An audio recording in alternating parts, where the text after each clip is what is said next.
À la fille, à la famille, je suis très heureuse de vous retrouver pour la suite de notre aventure consacrée au voyage dans le temps.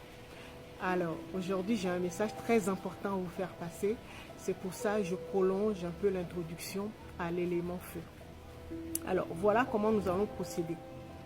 Nous allons consacrer 7 épisodes à chaque élément où nous aborderons, après l'introduction, les attributs de l'élément. Nous allons voir tout ce qui bloque l'élément, comment le débloquer. Ensuite, nous verrons tout ce qu'on pourra en faire avec les attributs, comment les utiliser dans notre vie quotidienne, dans nos relations, etc. D'accord? Nous verrons tout cela et nous terminerons avec les divinités ou les guides qui gouvernent l'élément et comment les contacter et comment travailler ou collaborer avec ces guides. D'accord? Alors, vous savez, la famille, le jour où la chenille rencontre sa plus belle version d'elle-même, c'est-à-dire le papillon, ce jour-là, sa vie est chamboulée. Parce que jusqu'à maintenant, jusqu'à la rencontre, elle n'avait aucune idée de ce qu'elle pourra devenir. Parce qu'une chenille, vous savez, ça fait plein de bêtises, ça bouffe tout. Et elle se dit qu'en plus, elle est à la merci de différents prédateurs comme les oiseaux et tout ça. Donc, elle est vulnérable. Et donc, elle n'a pas de vision de ce que pourra être son futur. Jusqu'au jour où elle rencontre un papillon. Vous savez, c'est la chenille qui se transforme en papillon. Peut-être vous le saviez, mais si vous ne le savez pas, maintenant vous le savez. Et donc, ce jour-là, c'est fantastique pour elle parce que elle a vraiment une vision, elle a une idée exacte de ce qu'elle pourra devenir. Mais vous savez, les chenilles, pour pouvoir se transformer en papillon, c'est un processus long et très douloureux, où la chenille devra passer par une période de transition, où elle devra se construire un cocon pour pouvoir se développer, surtout au niveau de ses ailes, faire sortir ses ailes, construire des ailes fortes, d'accord, puissantes, pour pouvoir se transformer. Mais surtout, c'est le moment où elle choisit vraiment la forme de ses ailes, surtout la couleur et la géométrie qui devront apparaître sur ses ailes.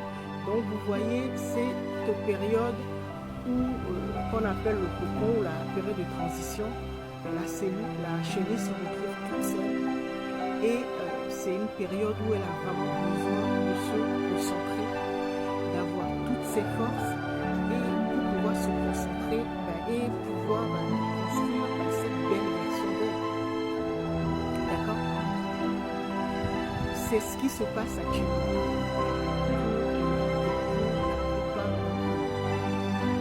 C'est pour ça que nous devons tout faire pour préserver notre énergie.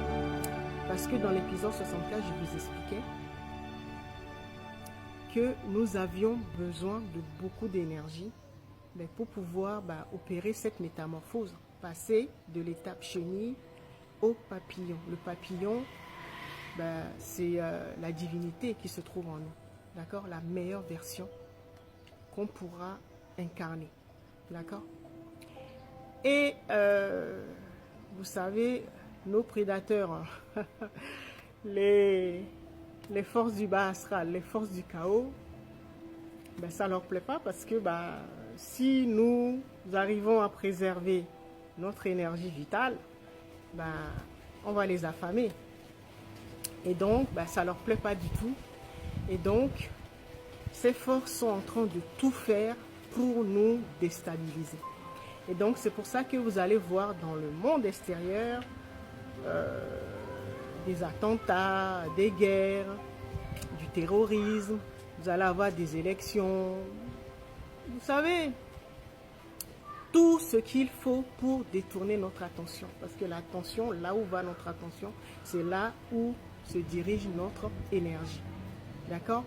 Alors, ce que je suis en train de dire, c'est que c'est pas de vous emmener à ne plus vous intéresser à ce qui se passe dans le monde. Loin de là.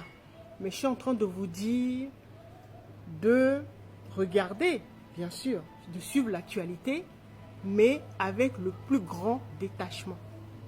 Parce que vous connaissez leur mode opératoire. C'est de nous faire vibrer bas, donc en éprouvant des émotions négatives comme la peur, la frustration, la colère et tout cela, pour nous connecter aux égrégores du bas astral et donc pour pouvoir nous vampiriser. D'accord? Alors que nous sommes dans une période de transition, dans le cocon où la chenille a besoin, la chenille que nous sommes a besoin de toutes ces belles énergies, de toutes ces forces pour pouvoir opérer cette métamorphose et devenir un papillon, la meilleure version de nous. D'accord? Ça, c'est très, très, très important. Ne le perdez pas de vue. D'accord? Parce que je vois beaucoup de monde actuellement en train de paniquer avec tout ce qui se passe. Ce sont des diversions. D'accord? Alors, qu'est-ce qui se passe concrètement? Il se passe que ce sont nos divinités, les âmes, qui ont pris le contrôle.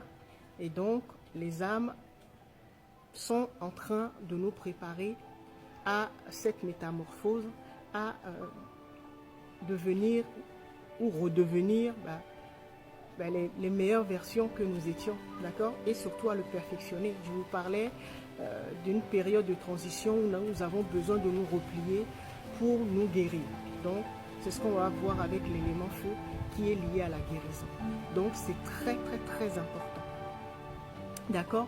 Ce qui se passe, c'est que les âmes ont décidé de séparer vraiment notre monde. Il y a une partie d'entre nous qui ont vraiment du mal à se départir des égrégores du bas astral, d'accord, qui sont devenus toxiques pour nous. Et donc, il s'opère actuellement une séparation naturelle, comme parlait le moine dont j'ai posté la vidéo sur la page. Donc, une séparation, donc, deux lignes temporelles où les personnes qui sont vraiment astralisées, trop hybridées pour pouvoir continuer à vivre dans le monde, on est en train de les diriger vers une autre ligne temporelle. Ces personnes seront toujours là, mais vous ne les verrez plus.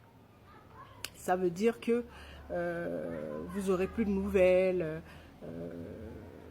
parce que vous êtes en train de vous reconstruire, d'accord?